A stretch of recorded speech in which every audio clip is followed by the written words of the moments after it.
होशिया के एक अध्याय की ओर जाएंगे।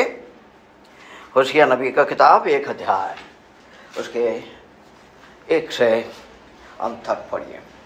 11 पद है, उसे दोबारा पढ़िए। यहूदा का राजा उज्जियाह, योताम, आहाज और हिजकिय्याह के दिनों में और इस्राएल के राजा योआश के पुत्र यरोबाम के दिनों में यहोवा का वचन बेरी के पुत्र होशे के पास पहुंचा।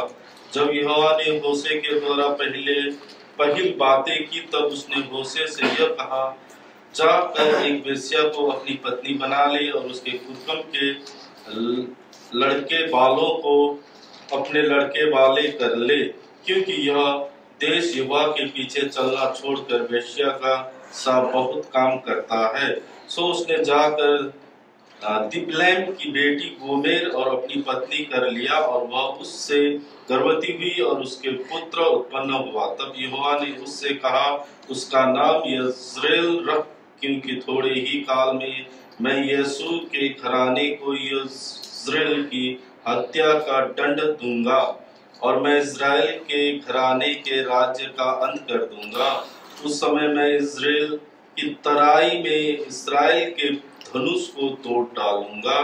और वह स्त्री फिर गर्भवती हुई और उसके एक बेटी उत्पन्न हुई। तब यहोवा ने होशे से कहा, उसका नाम लोरुहामा रख, क्योंकि मैं इस्राएल के घराने में फिर कभी दया कर उनका अपराध किसी प्रकार से क्षमा न करूंगा, परंतु यहूदा के घराने पर मैं दया करूंगा और उनका उद्धार करूंगा। उनका उद्धार मैं धनुष व तलवार व युद्ध व घोड़ों व सवारों के द्वारा नहीं, परंतु उनके परमेश्वर यहोवा के द्वारा करूंगा। जब उस स्त्री ने लोरुहामा का दूध छुड़ाया, तब वह गर्भवती हुई, उससे एक पुत्र उत्पन्न हुआ। तब यहोवा ने कहा, इसका नाम लोआमी रख, क्योंकि तुम लोग मेरी प्रजा नहीं हो और न मैं तुम्हारा परमेश्वर रहूंगा। तो भी इसराइलियों की गिनती समुद्र की बालू की सी हो जाएगी, जिनका मापना गिनना अनहोना है। और जिस स्थान में उनसे यह कहा जाता था कि तुम मेरी प्रजा नहीं हो, उसी स्थान में वह जीवित परमेश्वर के पुत्र कहलाएंगे। तब यहूदी और इस्राएली दोनों इकट्ठे हो अपना एक प्रधान ठहरा कर देश से चले आएंगे, क्योंकि इस्राएल का दिन प्रसिद्ध होगा।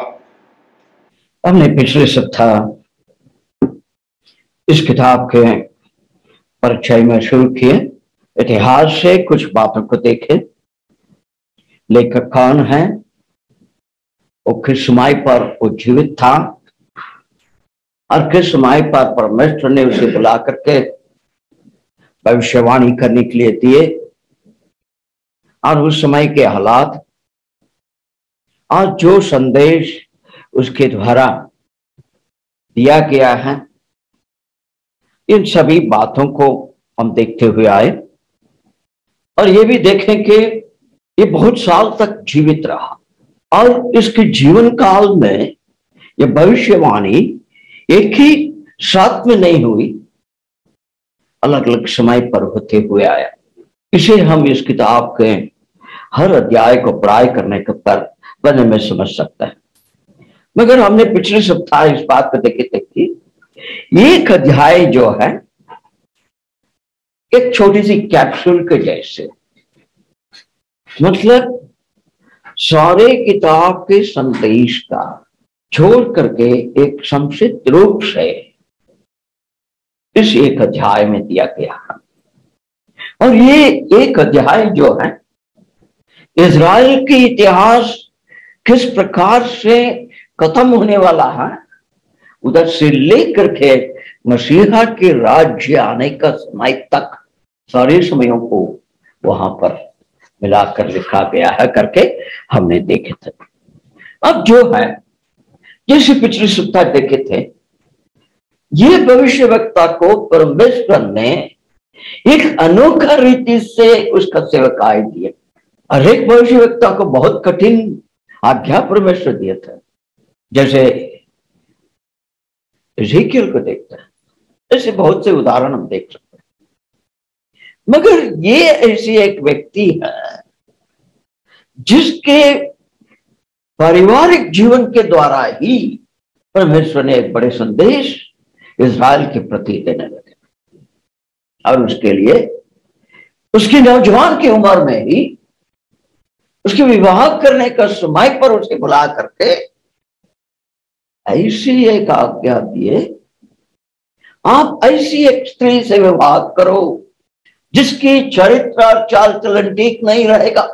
इस अध्याय को पढ़ने के समय पर उसकी परिचय जिस तरीका से दिया है उसे विभिन्न तरीका से हम समझ सकते हैं, मगर जैसे ये भविष्यवक्ता के पिता के नाम दिया उससे हमने पिछले सप्ताह देखे थे, उसके पिताजी को लोग जानते थे, शायद मशहूर व्यक्ति हुआ होगा, इसीलिए ये फलाना का पुत्र है करके उसके परिचय दिया गया। ऐसे ही जिस स्त्री से विवाह करने के लिए उसे परमेश्वर ने अगुवाई किया उसका भी परिचय उसके पिताजी का नाम को देख करके दिया गया।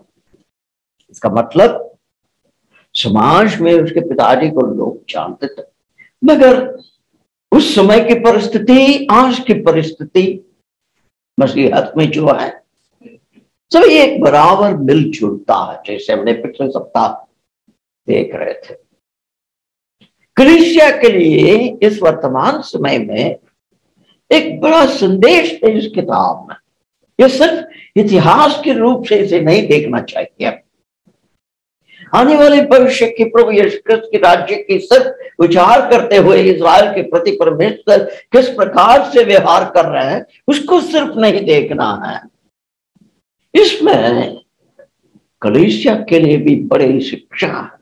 प्रत्येक विश्वासी इस किताब को बार बार पढ़कर अपने आप से बहुत सारे प्रश्न करना, इसी को हम पिछले सप्ताह बता रहे थे। अब इस व्यक्ति की पत्नी की चाल चलन ऐसा है कि वो असंतुष्ट एक स्त्री थी, वो अपने जीवन में किसी चीजों से संतुष्ट नहीं होती थी। यही इज़राइल का चरित्र था, एक देश के रूप। हमने इन्हें मिस्र देश से जब छुड़ाकर मूसा के द्वारा परमेश्वर ने लेके आए थे, उस समय से हम देखते हुए आ रहे हैं परमेश्वर वचन में किसी भी बातों पर ज्यादा समय तक ये लोग तृप्त नहीं रहे। यही हालात है आज मसीहत का। तृप्त नहीं होते, सिर्फ गीत गाते हैं यीशु काफी है, मगर दिल के अंदर एक प्यास है, एक भूख है, उस पर यीशु ने तृप्त नहीं करते। ये कैसा है? इस किताब को गहराई से पढ़ते हुए जैसे आप जाएंगे तब हम समझ सकते हैं। इसके पत्नी का नाम गोमर। गोमर का नाम का अर्थ ही यही है कि वो सिद्धता से सकारात्मक बातें बोले या नकारात्मक बातें बोले, दोनों उससे डरना। नकारात्मक बातों को लेंगे तो उसके जीवन को हम उदाहरण ले सकते हैं, मगर जब उसकी जीवन में हर बातें असफल हो करके बिल्कुल बेसहाय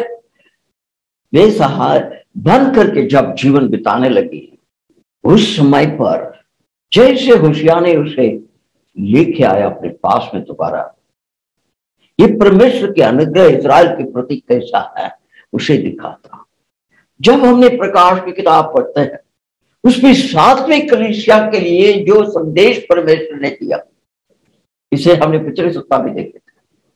ये लोग अपने आप को धनी कहते हैं और ये मेरे नजर में नंगा, मतलब आत्मिक रीति से ये बिल्कुल नंगा।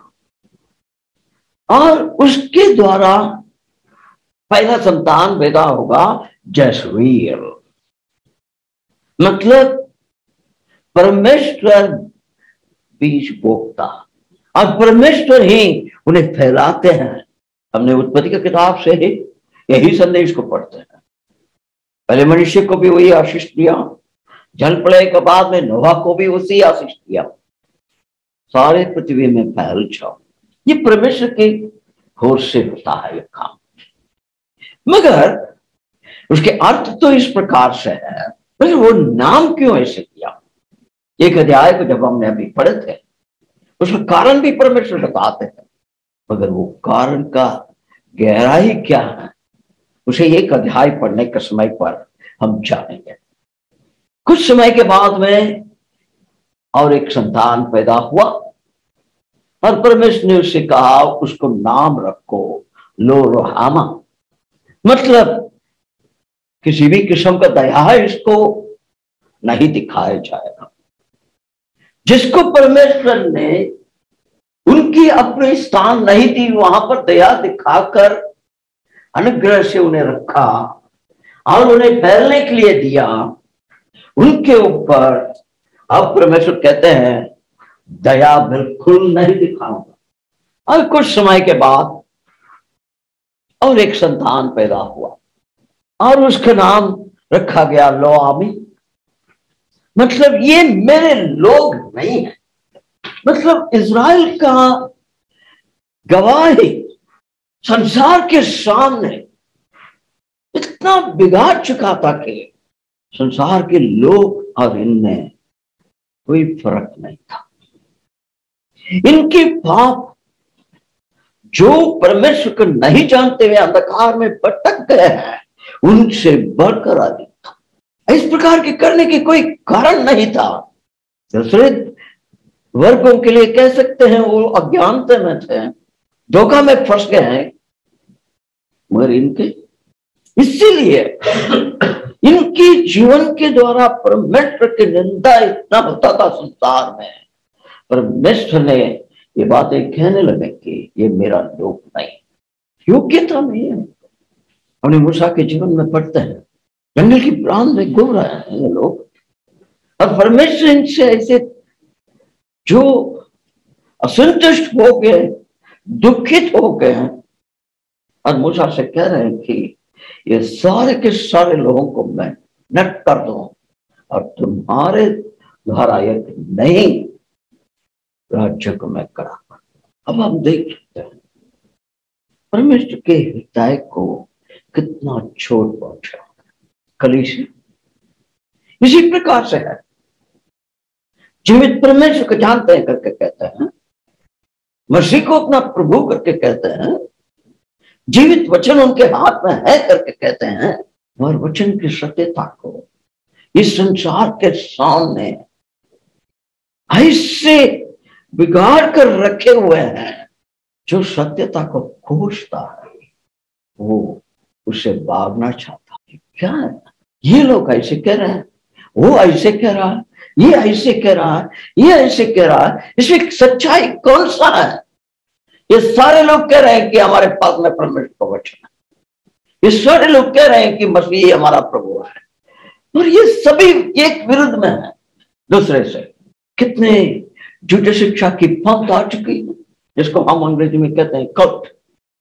सारे मनुष्य प्रभु के नाम में कितने अभाग्य हो गई कलीसिया, जो प्रेरित की किताब को पढ़ करके घमंड करते हैं मसीह ने बड़े सामर्थ्य दिया है कलीसिया को करके, और सामर्थ्य कहां? यही हालत हुई इज़राइल को। मगर लोग इस सच्चाई को वचन को पढ़ते हुए भी समझते नहीं है। इज़राइल के इतिहास को हमारे हाथ में क्यों छोड़ो? हम तो अन्य जाति से प्रभु में आए हैं, प्रभु से एक नया करार बांधा गया है, जीवन की एक नई रोशनी और नई रास्ता दिया गया है, पर फिर भी पुराना नियम से इज़राइल के इतिहास को इतनी बड़ी संख्या से जोड़कर हमारे हाथ में क्यों दिया? कभी हमने सोचा नया नियम में उसका चाबी भी परमेश्वर ने दिया है कि पवित्र आत्मा के द्वारा अपने संतों के हाथों से लिखवाया। ये सारी बातें जो है हमारी शिक्षा के लिए, हमारे सुधार के लिए। और हमने क्या शिक्षा सीखी? अभी पिछले सप्ताह देख रहे थे, ये 10 गोत्र के बारे में लिखा है जो सुलेमान के राज्य के बाद में उसके बेटे के समय पर 2 टुकड़ा हो गए थे। और इसकी शुरुआत कब हुई इस प्रकार के विभाजन की? लगता है कि ऐसी एक घटना जो लिखा गया है शुरुआत में वचन में, उसका और ये विभाजन से कुछ संबंध नहीं है करके, और संबंध है। मैं किसके बारे में कह रहा हूं? जब 40 साल खत्म हो गए, मूसा को परमेश्वर ने कह दिया कि तुम जाके मरो, तेरा समय खत्म हो गया। यहोशू के हाथ में सारे जिम्मेदारी। अब यहोशू का भी समय खत्म होते हुए आ रहा है। अब यहोशू ने कहा कि अभी अपने अपने स्थान पर जाके रहिए। यहोशू की वो अंतिम अध्याय को आप लोग को ध्यान में होगा। और वहां पर एक छोटी सी समस्या होगी। क्या समस्या हुआ? यॉर्दन नदी के इस पार में 2 गोत्र रहे। कौन कौन से? Reuben and half tribe of Reuben. वहां पर एक समस्या हुआ। क्या हुआ? एक वेदी बना, और उस कारण से ये सारे लोग उनके साथ में जंग लड़ने के लिए तैयार हो गए। ठीक है, बातचीत हुई, मगर उस अध्याय में पढ़कर देखिए, उस समस्या को समाधान नहीं किया। उन लोगों ने कुछ समझाया इनको, और ये लोग भी उससे खुश हो गए, वापस आ गए। यही कलीसिया में होता है आज। कुछ सफा पेश कर लेता है, गलतियों का इसी छोड़ दिए, हाँ हो गया, ठीक है, अभी छोड़ दो, कुछ नहीं है, गंभीरता से नहीं ले रहे। मगर उसकी प्रभाव कितने साल के बाद में सारे इजराइल के ऊपर आए, सुलेमान के बाद। सोचते होंगे अरे उसका क्या संबंध है? संबंध है ठीक तरीका से उसी समय पर अपने रिश्ता, अपने बंधन को ये लोगों ने निश्चय किए होते हैं। ये सारा इजराइल के 12 गोत्र उस बात को एक मन से, एक आत्मा से मान करके उसे दृढ़ता पूर्वक उस सत्यता को पकड़ कर रहे होते हैं। इस प्रकार की भावना ही नहीं आती, हम अलग हो जाएंगे। यही है कारण कलीसिया में भी विभाजन होने का। हर झुंड या कलीसिया, स्थानीय कलीसिया कहें, जो भी आप नाम लीजिए, क्यों टुकड़ा टुकड़ा होता है उसके गहराई में जाकर के देखिए। वचन के आधार पर ठीक समाधान नहीं हुआ है, इस कारण से विभाजन होता है। इसी कारण से कलीसिया क्षीण होते जाता है, शक्तिशील नहीं है, प्रभावशाली नहीं है। सुसमाचार प्रचार तो करते हैं सभी लोग, और फिर भी कहां है उसका फल? उसका जिम्मेदारी आप भी है, मैं भी हूं, सारे विश्वासी, कोई भी जगह में हो, कोई भी झुंड में हो, जो मसीह को अपना उद्धारकर्ता करके माने हैं, सभी लोग इसका जिम्मेदार है। यही हालात है इजराइल का। अब आगे छाएंगे, इस हालात पर इजराइल पहुंच गए। अब यह परिचय को आगे बढ़ाना है। हमने पिछले सप्ताह भी बताए थे, ये भविष्यवक्ता जो है अपने संदेश में इजराइल की 10 गोत्र से बात करता, कभी कभी इफ्राइम के नाम से भी बातें करता है, और इफ्राइम के लिए खास संदेश भी देता है। क्यों ऐसे देता है? इजराइल को इफ्राइम के नाम से भी पहचान दिया गया है, मगर उसके अंदर इफ्राइम एक गोत्र था, और उसको भी वो संदेश देता है खास करके इफ्राइम के लिए। इसका कारण क्या है कि ये सारे लोग बिगड़ने का मूल कारण वो है, इफ्राइम परमेश्वर के प्रति विश्वास योग्यता से नहीं चलने का मुख्य कारण इफ्राइम है। इस कारण से उसके प्रति भी संदेश देना हुआ परमेश्वर की ओर से। और कभी कभी उसने यहूदा के नाम भी लेकर के कहता है, मगर यहूदा के लिए सीधा या डायरेक्ट कोई संदेश नहीं देता है। इनडायरेक्टली यहूदा के बारे में करीब इस किताब में 80 बार इजराइल या इफ्राइम को नाम को उसने कहा। कितना अध्याय है इस किताब में? 14 अभी देखना पड़ता है, 2 हफ्ता से वो अनाउंस कर रहा है होशियार का किताब होशियार। मगर मैंने पिछले बार जब बोले थे मैंने इस बात को बताया, आप लोगों ने याद नहीं रखा जो थे। छोटा भविष्यवक्ता करके कहा है, बड़ा भविष्यवक्ता में दानियल है, वहां पर कितना अध्याय है दानियल की किताब में? 12 है। मगर ये छोटा भविष्यवक्ता कह रहा है यहाँ पर 14 अध्याय है। वो भी सबसे पहला ये है छोटा भविष्यवक्ता जो भी है। अभी 14 अध्याय के अंदर इजराइल के नाम को या ये फ्रेम करके पहचान देते हुए या ये फ्रेम करके नाम को लेते हुए 80 बार का, इसका मतलब एवरेज कितना बार हर एक अध्याय में है? 5.5, ठीक है। अभी 11 पद है इस अध्याय में, एवरेज में अभी कहें तो एक अध्याय का 5.5 है तो कितने बार हो गई? इसका मतलब, कहने का मतलब यह है कि परमेश्वर की हृदय उनकी प्रति कितनी दुखित हो गई। मैं पिछले सप्ताह आपको बताया, एक माँ उसके बच्चे जब ठीक चाल चलन में नहीं चल रहा, बड़ा होने के बाद कभी उसकी विलाप को सुन के देखे हैं, कभी आराम से बैठ करके उसके मन की धड़कन को देखे? यही है परमेश्वर का हृदय। अब यहां पर यहूदा के बारे में सिर्फ 15 बार ही लिखा, इससे हम समझ सकते हैं यह नहीं है कि यहूदा से उन्होंने कमती प्रेम किया, मतलब इजराइल की परिस्थिति उनके हृदय में इतनी गहराई से चोट पहुंचा है, रो रहा परमेश्वर के हृदय, रो रहा।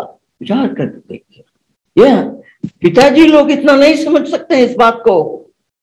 ये मां लोगों को पूछ के देखिए, उसकी नींद में भी वो रोएगी उस बच्चे के लिए, क्योंकि उसको पता है ये बच्चा जो भी है मेरा। यही है कारण ये किताब को यहां पर रखने का। हम परमेश्वर के हृदय की धड़कन को समझे जाने। अभी इस किताब को किस प्रकार से बांटा जाए? 1 अध्याय से 3 अध्याय को एक भाग कर सकते हैं, 4 से 13 को एक भाग कर सकते हैं, और 14 अध्याय को तीसरा भाग कर सकते हैं। 3 भाग से बांट सकते हैं, ये जनरल डिविजन है। अब 1 से 3 अध्याय तक हम क्या देखते हैं? इजराइल का चाल चलन और उसकी प्रति परमेश्वर का प्रतिक्रिया क्या रहा या रिएक्शन, और उनकी सलाह। हर एक सलाह के अंत में वो अपने लोगों के प्रति जो आशीष देना चाहते हैं उसको बताते हैं। कितनी अद्भुत बात है।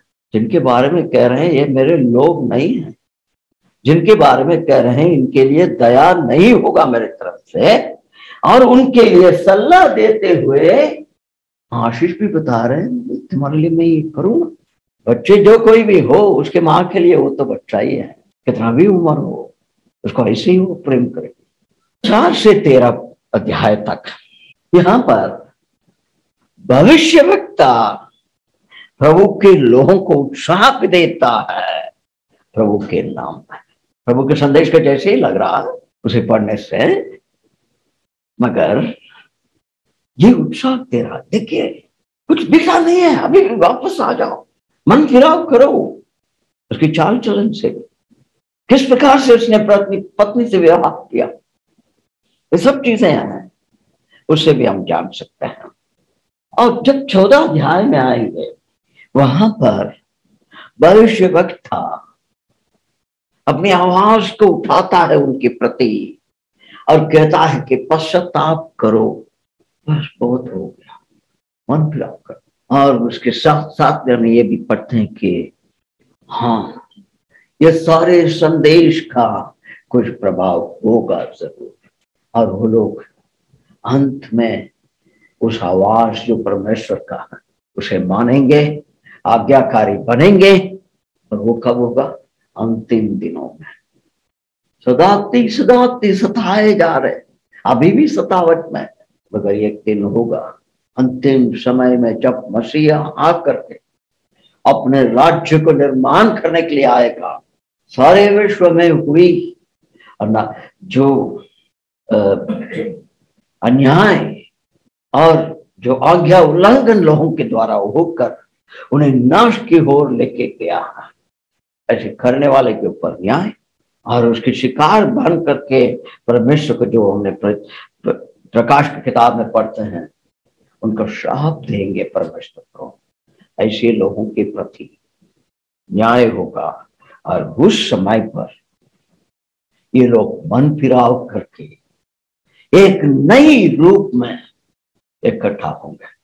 हमने इस अध्याय के भी पहला अध्याय के 11 पद में इसी बातों को पढ़ते, और इसे थोड़ा पहले तो हमने जनरल डिविजन बोले मोटा मोटी इस प्रकार से होगा करके, अभी इसे थोड़ा गहराई में किस प्रकार से बांटा जाए, मगर इसी क्रमांक से हम पढ़ाई करेंगे करके नहीं होगा, क्योंकि एक अध्याय को केंद्र बिंदु लगा करके वहां पर जो संदेश है उसी के माध्यम से हम कुछ अध्यायों को पढ़ते जाएंगे।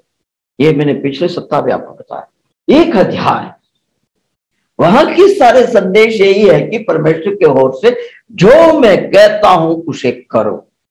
कभी कभी परमेश्वर हमसे कहते हैं यह हमें करना, हम करते हैं क्या? उनकी आवाज को सुनते हैं। और यहाँ पर इस भविष्यवक्ता को परमेश्वर ने यह भी संदेश दे दिया, मैं जो कहता हूं तुम उसे करो, मैं जैसे कहता हूं, और अंत में यही होने वाला है। ये भी मैं तुझे बताता हूं। इसलिए मैंने पिछले सप्ताह बोला एक अध्याय एक कैप्सूल है। दूसरा अध्याय मतलब चैप्टर 2, इस पर उनके ऊपर होने वाले न्याय और उन्हें किस तरीका से पुनर्वास किया जाएगा, और इजराइल की प्रतिक्रिया उनके न्याय के प्रति क्या होगा, उनकी मन की भावना इन दिनों में कैसे होगी, और परमेश्वर की दया किस प्रकार से होगा, उसे भी 2 अध्याय में हम देख सकते हैं। तीसरा अध्याय वहां पर हम देखते हैं अनुग्रह भरपूरता से परमेश्वर के ओर से, और 4 अध्याय में हम पढ़ते हैं न्याय क्यों होगा, इसका कारण क्या है, परमेश्वर क्यों इतने कठोर रीति से इतना कड़क न्याय इजराइल के ऊपर करने वाले हैं जिनको उन्होंने इतना अधिक प्रेम किया, और उनकी क्रिया क्या थी, उसके प्रतिफल क्या हुआ। इस कारण से परमेश्वर उन्हें चेतावनी देते हैं और उसके साथ साथ अपने अनुग्रह को भी प्रकट करता है। 5 अध्याय में परमेश्वर अपने हृदय को खुला करता है, मेरे दुख और दर्द को समझो, मैं इतना दुखित क्यों हो गया, उसका कारण को भी तुम जानना चाहिए। 6 अध्याय मेरे दर्द के बारे में तुम सुनो, मैं क्या कहता हूं मेरे हृदय के गहराई से, उसे ध्यान से सुनो। ये जो है ये सब इस प्रकार से समुचित रूप से इसे देखने से ऐसे लगता है कि हर परिवार की कहानी का जैसा लगता। 7 अध्याय फिर भी अंग्रेजी में कहते हैं हॉटीनेस, हट्टीपन। क्या कहता है, बच्चे लोग भी बोलते हैं ना, ये बूढ़ी कराई बस करे बुनी चुप बात है ना, यही हॉटीनेस और अंधापन, समझते नहीं है, आंखों के सामने सब कुछ बिगड़ रहा है, असफल होते जा रहे हैं, फिर भी कोई परिवर्तन नहीं। 8 अध्याय वहां पर इनके पाप की क्रिया बिल्कुल कमती ही नहीं हुआ। जब उसे पढ़ते हैं हमें लगेगा कि ये कैसा संभव है, ये सब हुआ है, इतिहास से प्रमाणित हो गई है, आज भी वर्तमान समय में हम देख सकते हैं। 10 अध्याय 9 अध्याय को छोड़ दिया, तुम्हारे पाप के कर्म और उसके प्रतिफल, कॉन्सिक्वेंस। 10 अध्याय तुम्हारे जो काम जो तुमने किया उसकी प्रतिफल भी हुई, और उसकी फल क्या निकला? तुम्हारा काम के कारण से, तुम्हारे पाप के कारण से सब कुछ तो बिगड़ने लगा, मगर अंत में फल क्या निकला वो भी जानना। और 11 अध्याय में परमेश्वर अपने मन की भावना को, अपने जो फीलिंग्स, मतलब अपने दिल की धड़कन को उनके सामने रखते हैं। ये सब जब पढ़ते हैं ना, चलिए बाद में आएंगे। 12 अध्याय इस पर उनके बीते हुए समय को, पुराने इतिहास को निकाल रहे हैं। तो या तुम्हारे पिता पुरखों के बारे में मैंने इस प्रकार से किया और उनके ऊपर मैंने ऐसे व्यवहार किया, मगर उन लोगों ने कैसे मेरे प्रति व्यवहार किया, फिर भी मैंने कितना दया दिखाया। इस कारण से तुम है ये सब चीजों को दोबारा उनको याद दिला रहे हैं। मतलब वो खुद अपने हृदय के गहराई में हुई उस सारे बातों को निकालते हैं उनके सामने भविष्यवक्ता के द्वारा। और 13 अध्याय, मैंने क्या किया उसे भी तुम जानो। देखिए, हम अभी कलीसिया के बारे में बोल रहे थे, मसीह इतना बिगड़ते हुए गया है करके, और कभी आपने उसके पीछे देखा परमेश्वर कैसे काम कर रहे हैं? अपने वचन को अभी भी रखे हैं इस पृथ्वी में जिंदा, जो चाहते हैं उनके लिए उपलब्ध है, उसे कोई बंद कर नहीं सकता है। 14 अध्याय यहां पर उनसे विनती कर रहे हैं और उनको सांत्वना दे रहे हैं, उनको निश्चयता दिला रहे हैं, मैं जरूर। ये सब बातों को जब पढ़ते हैं, एक बड़ी ड्रामा है ये, मतलब एक वास्तविक ड्रामा। एक बच्चे जो उनकी बचपन से उनकी माँ के ख्याल में बड़े होते हुए आकर के आज हर काम, हर बातों में माँ की कोई आदर, कोई फिक्र नहीं किया, अपने मर्जी से सब कुछ नष्ट होते जा रहा है, बिगड़ते जा रहा है।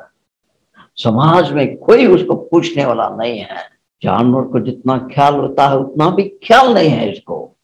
उस समय पर उसके लिए एक ही दरवाजा खुला होगा, वो है माँ के हृदय, जो भी है तुम्हारा। परमेश्वर के हृदय को समझाने के लिए या हम समझें करके जानने के लिए हमें इस पृथ्वी में शारीरिक रूप से एक माँ को दिया है परमेश्वर। इसे याद रखिए। जब प्रभु यीशु कृष्ण ने उड़ाव पुत्र की दृष्टांत बताए थे ना, वहां पर पिता के प्रेम के बारे में बताते हैं ना। उसके बड़े भैया ने क्या कहा उसको, पिताजी को क्या बोला उसके बारे में, क्या क्या शब्दें बोला उसने पिताजी के सामने। पिताजी सुनते रहे, फिर भी वो बड़े लड़के से क्या बोला, अंदर चलो। वो गया अंदर? नहीं गया। मगर कौन उसको गले मिलाए? एक यहूदी के लिए सुंगुर को छूना भी अशुद्ध है। ये उसको पाल के और उसके खाना को खा करके आया हुआ व्यक्ति है, उसको पिताजी क्या किया, गले मिलाया। इस प्रकार के एक प्रेम। अब होशियार के द्वारा परमेश्वर ने उसके पत्नी को ले आकर के 3 बच्चे को उसके द्वारा जन्म दे करके उनके द्वारा ये सारे चीजों को इज़राइल को समझाना चाहते हैं। तो मानना पड़ेगा ये लोग है परमेश्वर के सेवक लोग। कौन नौजवान ऐसी स्त्री से विवाह करेगा भाई, बोलो? वो भी परमेश्वर कहता, परमेश्वर आप तो सभी को अच्छा करते करके बोलते, मेरा जीवन को आप ऐसे बोल रहे, वो भी मैं भविष्य। मतलब ये है कि जैसे मैंने पिछले बोला, परमेश्वर हो या भविष्यवक्ता हो, उसकी सेवक हो वो भविष्यवक्ता, उनकी हृदय परमेश्वर की लोगों के प्रति है, अपनी चिंता नहीं। लोग मेरे बारे में जो भी कहने दो, परमेश्वर ने मेरे जीवन के द्वारा अपने लोगों को सिखाना चाहते हैं, बचाना चाहते हैं, वही मेरे लिए काफी है। इस प्रकार के बोझ जब तक कलीसिया में आत्मा के प्रति विश्वासियों के अंदर नहीं आएगा, वो कलीसिया कभी वृद्धि नहीं होगा। ये श्राप नहीं है, ये सच्चाई है। और उसकी चिट्ठियों को पढ़ने से ये बातें समझ में आएगा। इस किताबों में कुछ मुख्य बातें हैं, उसकी गहराइयों को हम समझना।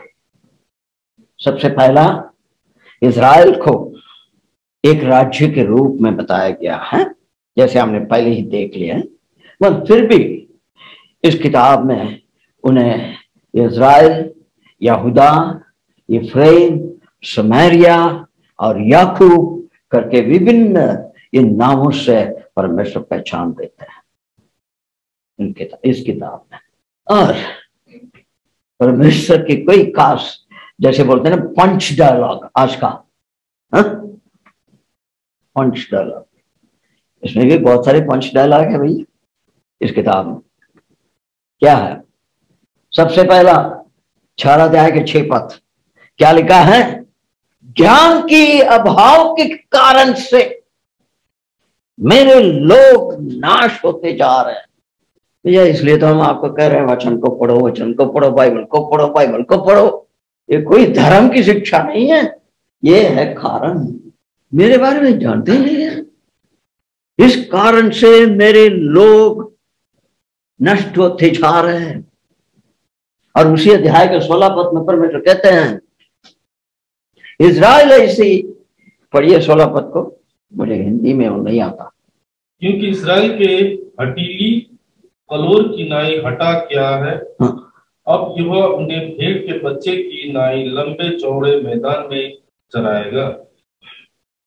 16 पद में लिखता है, Israel slides back as a backsliding heifer. जो अंग्रेजी जानते हैं हेफर का जानते हैं, और हिंदी में हेफर को क्या लिखा है? हटीली। ना हटीली तो कमन,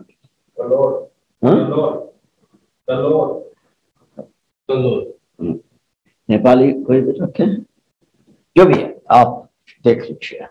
मतलब ये ऐसी एक जानवर है, इसको फलदायक होना चाहिए, मगर वो नहीं चाहता। परमेश्वर की प्रभाव उसके ऊपर आए, वो नहीं चाहता है। परमेश्वर के सारे आशीषें चाहिए, मगर उसके लिए फलदायक नहीं बोलते चाहते। Israel slides back as a backsliding heifer। 8 अध्याय के 7 पद, उन्होंने हवा को बोगा है। और ये लोग क्या करेंगे? किसको काटने वाले हैं? 8 के 7, बवंडर को काटेंगे। They will reap the whirlwind। उसको देखा है किसी ने कभी? कितने लोग देखे whirlwind को? कितने लोग देखे? बोलिए, हाथ उठाइए। कोई नहीं देखा? आप देखा? कहां पर देखे? उड़ीसा में। आपने? महाराष्ट्र में। आपने कहां देखा? महाराष्ट्र में। अच्छा, मैंने सबसे पहला वो पिक्चर में देखा, वीडियो में देखा, वो मत बोलिए। अपने आंखों से सच्चाई में इन लोगों ने देखे। मैंने सबसे पहला देखा whirlwind को नेपाल में। जब तुम जाने के रास्ते में एक बार सिंधुआ के होर जा रहे थे, पहाड़ में श्रेष्ठ और विक्रम और मैं सब, उस समय पर मैंने देखा हूँ उधर पहाड़ whirlwind को इतना जोर से घूमते हुए जाते। ये लोगों ने हवा को बोक करके क्या करेंगे? किसको काटने वाले हैं?